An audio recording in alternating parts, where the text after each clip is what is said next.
সকলোকে নমস্কাৰ। পৰীক্ষা আহি পালেহি হয়নে? গতিকে আমাৰ হাতত সময় বহুত কম। যিমান পাৰি আমি প্ৰত্যেকটো দিন ভাল ধৰণে ইউটিলাইজ কৰাটো আমাৰ নিজৰ ওপৰত। কাৰণ কম্পিটিশ্যন এবাৰ বহুত টাফ হ'ব, সেইটো আপোনালোক সকলোৱে জানে। গতিকে যিমান পাৰে সিমান সময় নিজক দিয়ক, ভাল ধৰণে প্ৰিপাৰেশ্যন কৰক, আশা এৰি নিদিব। এইবাৰৰ পৰীক্ষাত যিহেতু যথেষ্টখিনি সাল সলনি কৰিছে, APSCৰ পেটাৰ্ণত পাতিব বুলি কৈছে যিহেতু, গতিকে আপোনালোকে বহুতে হয়তো এতিয়া পেনিক কৰি আছে। বাকী ভিডিঅ'বোৰতো মই দেখিছোঁ বহুতকে কমেণ্ট কৰা যে কেনেধৰণে হ'ব, কি হ'ব, APSC লেভেলত হ'ব নেকি। চাওক, আপোনালোকে যদি ইমান ভয় খায় তেনেহ'লে এইটোৰ প্ৰভাৱ পৰীক্ষাত কিন্তু বহুত বেয়াকৈ পৰিব। প্ৰথম কথা হ'ল আপোনালোকে মনত সাহস কৰিবই লাগিব। আৰু দ্বিতীয় কথা হ'ল ইমান টানকৈ কেতিয়াও নাহে। APSCৰ লেভেলত কেতিয়াও আপোনাৰ 3rd গ্ৰেড বা 4th গ্ৰেডৰ পৰীক্ষা নাপাতে। আৰু মুখ্যমন্ত্ৰীয়ে কোৱা মতে APSCৰ আৰ্হিত পতা হ'ব। APSCয়ে পাতিব বুলিও নাই কোৱা। SLRCয়ে পতাৰ সম্ভাৱনাই যথেষ্ট বেছি। মই যিমানটো বুজিব পাৰিছোঁ SLRCয়ে পৰীক্ষাটো কণ্ডাক্ট কৰিব, কিন্তু APSCৰ পেটাৰ্ণত কৰিব। ধৰি লওক APSC 3টা ভাগত পৰীক্ষাটো পাতে: প্ৰিলিমছ, মেইনছ আৰু ইণ্টাৰভিউ।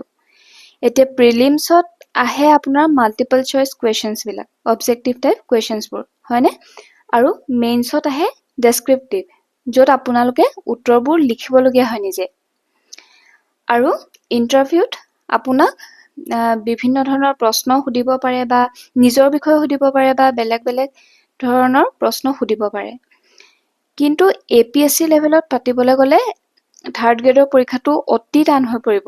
APSCয়ে সেইকাৰণে APSC লেভেলত নাপাতে। যিমান দূৰ সম্ভৱ SLRCয়ে পাতিব, আৰু গ্ৰেড 3 আৰু গ্ৰেড 4 লেভেলতে কুৱেশ্যনছখিনি আপোনালোকক দিব। এতিয়া আহিল এক্সামৰ ডেটৰ কথা। আপোনালোকে ডেটকেইটা নিশ্চয় গম পাইছে। 3rd গ্ৰেডৰ পৰীক্ষা অনুষ্ঠিত হ'ব 15, 22 আৰু 29 ছেপ্টেম্বৰত। গতিকে আপোনালোকৰ হাতত আছে হাৰ্ডলি 2 মাহ সময়। এতিয়া চাওক, এই 2 মাহ সময়ত যদি আপোনালোকে বেছিভাগ সময় পৰীক্ষাটো কেনেধৰণে পাতিব, পাৰিম নে নোৱাৰিম, সেইটো চিন্তাত কটাই দিয়ে, তেনেহ'লে বহুত বেয়াকৈ এফেক্ট হ'ব পৰীক্ষাটো। গতিকে আপোনালোকে সেইটো চিন্তা নকৰি নিজৰ কামখিনি কৰি যাওক। এইটো আপোনালোকে মনোভাৱ ৰাখক যে ডেছক্ৰিপটিভ আহিলেও যাতে আপোনালোকে পাৰে, আৰু অবজেক্টিভ আহিলেও আপোনালোকে পাৰে। এতিয়া চাওক, মেইনছ বুলিলেই যে ডেছক্ৰিপটিভহে হ'ব সেইটো নহয়। পেটাৰ্ণটো APSCৰ নিচিনা হ'ব ঠিকেই, কিন্তু ডেছক্ৰিপটিভ নহ'ব পাৰে। অবজেক্টিভ টাইপৰ কুৱেশ্যনে আহিবও পাৰে, বা যদি ডেছক্ৰিপটিভো আহে, আপোনালোকে যদি ভালদৰে পঢ়ে তেনেহ'লে আপোনালোকক ভয় কৰিবলগীয়া একো কাৰণেই নাই। এনেও আপোনালোকে পঢ়ি আছে, আৰু 2-এটা বাক্য আপোনালোকে লিখিব এনেও পাৰিবই নিজৰ ফালৰ পৰা, যেনেকুৱাই টান কুৱেশ্যন নাহক। গতিকে সাহস ৰাখক। আৰু অবজেক্টিভ টাইপ আহিলেতো ভালেই হ'ব, আপোনালোকৰ অপশ্যনকেইটা মুখৰ আগতে থাকিব। কিন্তু এটা কথা, অবজেক্টিভ টাইপতো কুৱেশ্যনখিনি টানেই হ'ব মেইনছত। কাৰণ চাওক, এতিয়া যদি আপোনালোকক প্ৰিলিমছতো অবজেক্টিভেই দিয়ে আৰু মেইনছতো তেতিয়া ইজি নহ'ব, সেইটো আশা নকৰিব। গতিকে নিজৰ পঢ়াত ফ'কাছ কৰক।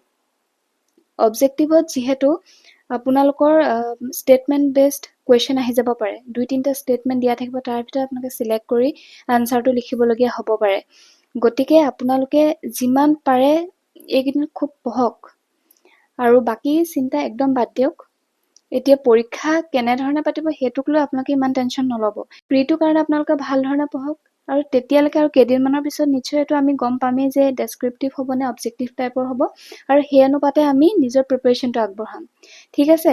গতিকে আজিৰ ভিডিঅ'টোত মোৰ মূল উদ্দেশ্য এইটোৱে, যাতে আপোনালোকে যিটো ভয় খাইছে, মই মানে আপোনালোকৰ কমেণ্টবোৰ দেখিয়ে ভয় খাই গৈছোঁ। বাকী ভিডিঅ'বোৰ মই চাইছিলোঁ, তাত আপোনালোকৰ কমেণ্ট দেখি মোৰ বেয়াও লাগিছে।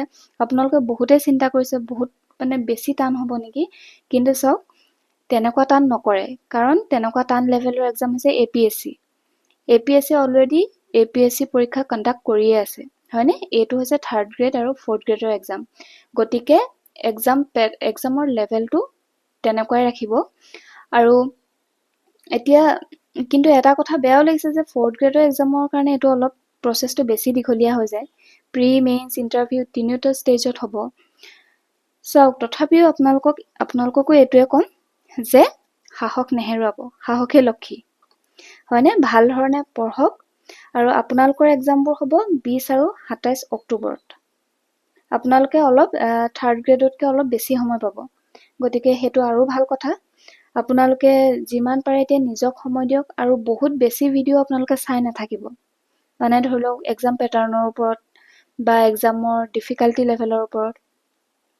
এনেও আপোনালোকৰ ইজি টু মডাৰেটৰ ভিতৰতে কুৱেশ্যন আহিব আৰু আপোনালোকে পাৰিব। মাত্ৰ আপোনালোকক এতিয়া ধৈৰ্যৰ প্ৰয়োজন। বহুত বেছি ভয় নাখাব, বাৰে প্ৰতি কৈছোঁ, কাৰণ এইটোৱে পৰীক্ষাত আপোনালোকৰ লাভ নকৰে, লোকচানহে কৰিব। সময়ৰ লগত সলনি সকলোখিনিয়ে হয়, গতিকে আমি মানি ল'বই লাগিব। যিহেতু ডিচিশ্যনটো লৈয়ে ল'লে তেওঁলোকে, গতিকে আমাৰ মানি লোৱাৰ বাহিৰে বেলেগ উপায় নাই। আমি এতিয়া নিজকে ভাল ধৰণে সাজু কৰাটো দৰকাৰ। আৰু আপোনালোককো মই সেইটোৱে ক'ম, আপোনালোকে নিজক ভাল ধৰণে সাজু কৰক, যাতে যেনেকুৱাই কুৱেশ্যন নাহক আপোনালোকে যাতে কৰি আহিব পাৰে। গতিকে আপোনালোক সকলোকে মই মোৰ ফালৰ পৰা শুভেচ্ছা জনালোঁ, আৰু আশা কৰোঁ আপোনালোকে সাহস নেহেৰুৱাই ভাল ধৰণে পঢ়ি যাব। ধন্যবাদ।